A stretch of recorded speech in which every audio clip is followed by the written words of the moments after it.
चलिए जी, thank you so much for coming back. मेरा नाम है सुनील अधिकारी और आप देख रहे हैं कॉमर्स पॉइंट। कैसे हैं बच्चे लोग सारे? चलिए जी, चैप्टर नंबर 4 का पार्ट सी आज हम डिस्कस करने वाले हैं। आई होप सो आपने चैप्टर 4 के पार्ट ए और बी देख लिए होंगे। इनके हिसाब से कोई वीडियो मिस हो गया है, डिस्क्रिप्शन में आपको प्लेलिस्ट मिल जाएगी जहां से आप पूरे जितने भी हमने बिजनेस स्टडीज के एक चैप्टर के एक टॉपिक कराए उसका आपको लिंक मिल जाएगा। वहां से आप एक एक वीडियो देख सकते हैं। सब के सब फ्री ऑफ कॉस्ट है और बहुत ही जल्द जितने भी हमारे चैप्टर्स हैं फुल सिलेबस के मैं नोट्स अवेलेबल कराने वाला हूं, तो उसका थोड़े दिन तक बेसब्री से इंतजार करिए।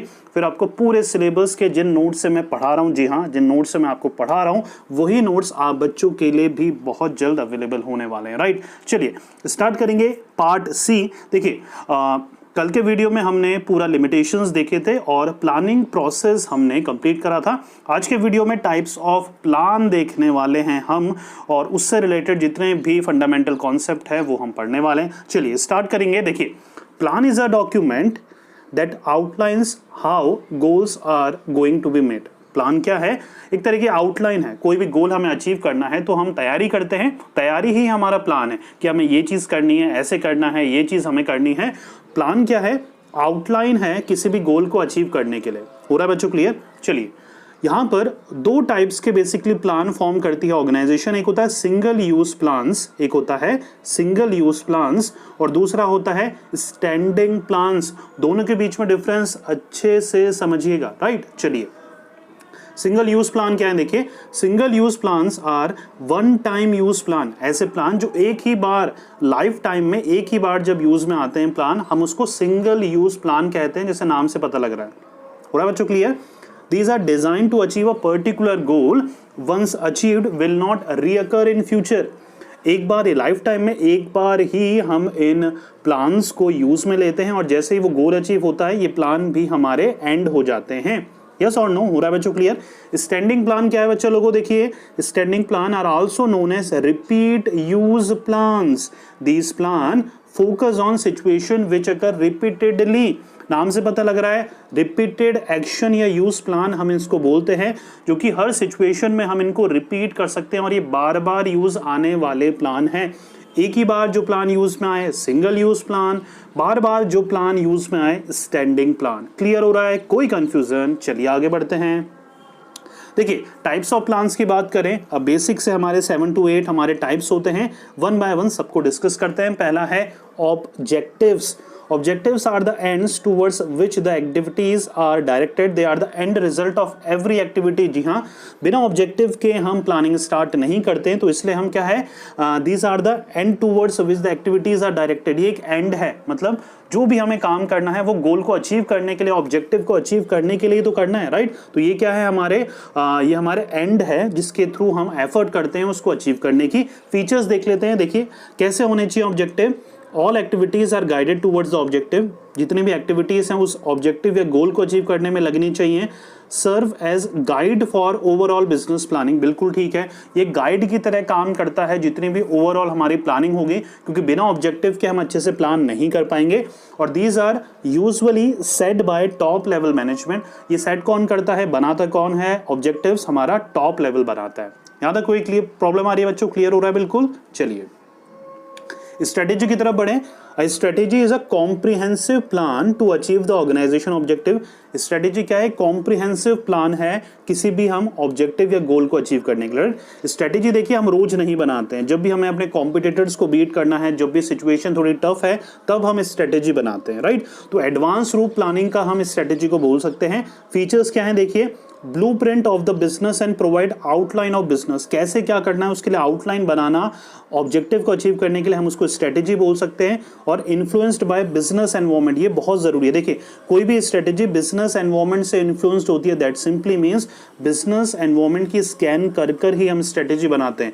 प्लानिंग में डिफेक्ट हो सकता है, लेकिन स्ट्रेटेजी में डिफेक्ट नहीं होते हैं, क्योंकि हमने प्रॉपर स्वाट एनालिसिस कर कर, स्ट्रेंथ, वीकनेस, अपॉर्चुनिटी, थ्रेट देखकर प्लस प्रॉपर एनवायरमेंटल स्कैनिंग कर कर ही हम स्ट्रेटेजी बनाते हैं। यहां तक क्लियर हो रहा है? चलिए पॉलिसीज की तरफ बढ़ते हैं।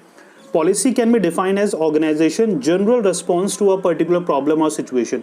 जो भी हमें प्रॉब्लम अराइज होती है डे टू डे वर्क में भी, जो हम काम कर रहे हैं, कोई भी प्रॉब्लम हमें आती है तो हम उसके फेस करने के लिए हम पॉलिसीज बनाते हैं। देखिए फीचर्स में बात करें, guides manager to implement strategy, strategy को इम्प्लीमेंट कैसे करना है वो पॉलिसीज में समझाया जाता है। Policies organisation customed way of handling problem, मतलब एक तरीके से फर्स्ट जो रिस्पॉन्स है हमारा वो यही रहता है कि अच्छी पॉलिसीज बनाना ताकि ऑर्गेनाइजेशन प्रॉब्लम को फेस कर पाए। यस और नो, हो रहा है बच्चों क्लियर? चलिए फोर्थ है हमारा टाइप्स ऑफ प्लान में प्रोसीजर्स, तरीका, right. The procedure can be defined as the exact manner in which an activity has to be accomplished. मतलब प्रोसीजर मतलब होता है स्टेप बाय स्टेप तरीका जिसके थ्रू हम उस एक्टिविटी को परफॉर्म करेंगे और ऑब्जेक्टिव को हमारे अचीव करेंगे। यस और नो? फीचर्स की बात करें, देखिए sequence of step to carry on different activity, step by step procedure बताना किसी को कि हर काम को ऐसे करना है और ऐसे गोल को अचीव करना है। Are mostly in chronological order, मतलब ए के बाद बी, फिर सी, फिर डी, फिर ई, ये काम करते हुए आपको चलना है। पूरा बच्चों क्लियर? चलिए आगे बढ़ते हैं मेथड्स की तरफ।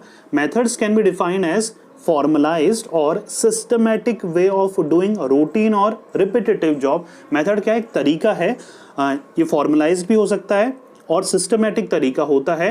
रूटीन मतलब डेली के टास्क या फिर रिपीटेटिव जॉब्स को करने का। मतलब मेथड मतलब एक ऐसा तरीका ढूंढना, एक ऐसा चीज़ ढूंढना, कोई भी ऐसे थिंग ढूंढना जिसके थ्रू हम कोई भी एक सिस्टमैटिक तरीके से किसी भी वर्क को पूरा कर सकें। फीचर की बात करेंगे तो standardise way in which a task has to be perform, एक सिस्टमैटिक तरीका होता है, फॉर्मलाइज तरीका होता है किसी भी काम को करने का, हम उसको मेथड बोलते हैं। और सिलेक्शन ऑफ राइट मेथड, अगर अच्छा हमने मेथड चुन लिया तो हमें टाइम बचाता है, मनी बचाता है, प्लस एफिशिएंसी इंक्रीज करता है वर्कर्स की भी और ऑर्गेनाइजेशंस की भी। पूरा बच्चों क्लियर? चलिए सिक्स्थ टाइप्स ऑफ प्लान की तरफ बढ़ते हैं जो कि है rules. Rules guide the general behavior of the employees and employees cannot make any changes in them. Rules में क्या होता है? देखिए पॉलिसी और रूल्स में कभी कभी डिफरेंस पूछा जाता है। पॉलिसी अगर आपने फॉलो नहीं करी तो पनिशमेंट नहीं मिलता, रूल्स अगर फॉलो नहीं करा तो पनिशमेंट मिल सकता है। रूल्स स्ट्रिक्ट होते हैं, गाइडलाइंस होती है जिनको आपको फॉलो करना ही करना है। फीचर्स की बात करें, कोड ऑफ कंडक्ट और general instruction in an organisation. Code of conduct क्या होता है? रूल्स होते हैं। जनरल इंस्ट्रक्शन होते हैं जो ऊपर से लेकर नीचे तक हर लेवल्स को फॉलो करने हैं। स्पेसिफाइज, क्या स्पेसिफाई करता है? बताता है what to do and what not to do, क्या करना है और क्या नहीं करना है। हो रहा है बच्चों क्लियर? चलिए 7 टाइप ऑफ प्लान है। प्रोग्राम, प्रोग्राम क्या होता है? देखिए programme are the combination of, ये कॉम्बिनेशन होते हैं गोल्स के, पॉलिसीज के, प्रोसीजर के और रूल्स के। मतलब goal plus policies plus procedure plus rules equals to programme. All these plans together form a programme. जब इन चारों पांचों को कंबाइन कर दिया जाता है तो हम उसको प्रोग्राम बोलते हैं। प्रोग्राम मतलब कॉम्बिनेशन ऑफ सेवरल प्लान्स, हम प्रोग्राम्स को बोलते हैं। फीचर्स की बात करें तो detailed statement about a project, detail चीजें, हर चीज उसमें इन्वॉल्व होती है और सिस्टमैटिक तरीके से वर्किंग करना ये इंश्योर करता है कि सही तरीके से काम हो। पूरा बच्चों क्लियर? बहुत ईजी है।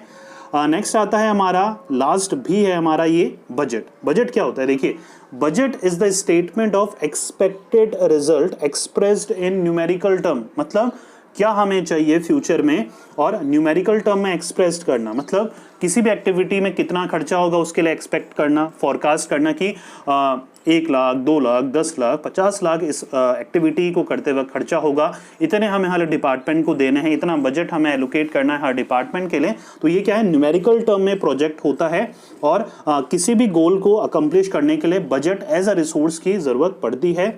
Serves as a standard for measuring and comparing an actual performance. बिल्कुल ठीक है, बजट हमारा डिपेंड करता है या हमें एज अ टूल हम यूज में ले सकते हैं कि हमने बजट सोचा इतना था कि हमारा काम इतने में हो जाएगा लेकिन एक्चुअल में इतने में हुआ, तो हम उसको कंपैरिजन टूल की तरह यूज में ले सकते हैं। Budget are prepared by managers at every level. बिल्कुल ठीक है, हर लेवल पे बजट बनाया जाता है। हर एक्टिविटीज़ का रिसोर्सेज को कितना इफेक्टिवली आप यूज में ले रहे हो, कितना रिसोर्सेज यूज में हो रहा है, उससे रिलेटेड बजट बनाया जाता है।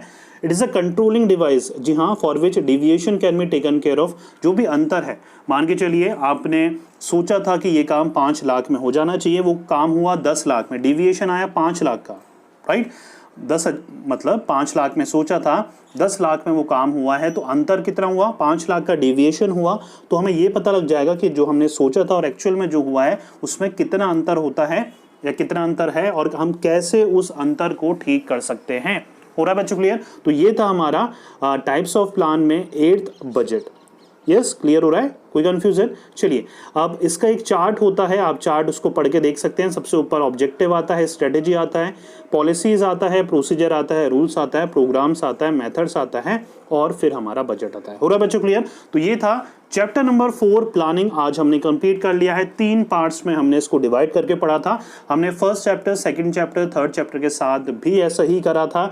हमने पहला चैप्टर सिग्निफिकेंस ऑफ जो मैनेजमेंट था हमारा, सेकंड प्रिंसिपल्स था और थर्ड बिजनेस एनवायरनमेंट था। तीनों के भी पार्ट बना के हमने स्टडी करे हैं ताकि आप एक एक चीज़ को बारीकी से अच्छे से समझ पाएं। बहुत ही जल्द इन्हीं नोट्स को, जिनसे नोट्स मैं आपसे पढ़ाता हूं, बहुत ही जल्द अवेलेबल करवाने वाला हूं आप बच्चों के लिए भी। तो इस चैनल पे बने रहिएगा, चैनल को सब्सक्राइब करना मत भूलिएगा, नोटिफिकेशन बेल को आप क्लिक करना प्लस ऑल पे भी क्लिक कर दीजिएगा ताकि जब भी मैं नया वीडियो पोस्ट करूं आपको जल्दी से जल्दी ये वीडियो मिल जाए। राइट, आज हमने डिस्कस करा था टाइप्स ऑफ प्लान। आज पूरे डिटेल हमने स्ट्रेटेजी अपनाई थी। नेक्स्ट वीडियो में चैप्टर 5 ऑर्गेनाइजिंग के साथ मिलूंगा मैं। जब तक पढ़ते रहिए, मेहनत करते रहिए क्योंकि आपका भी देना है। Thank you so much.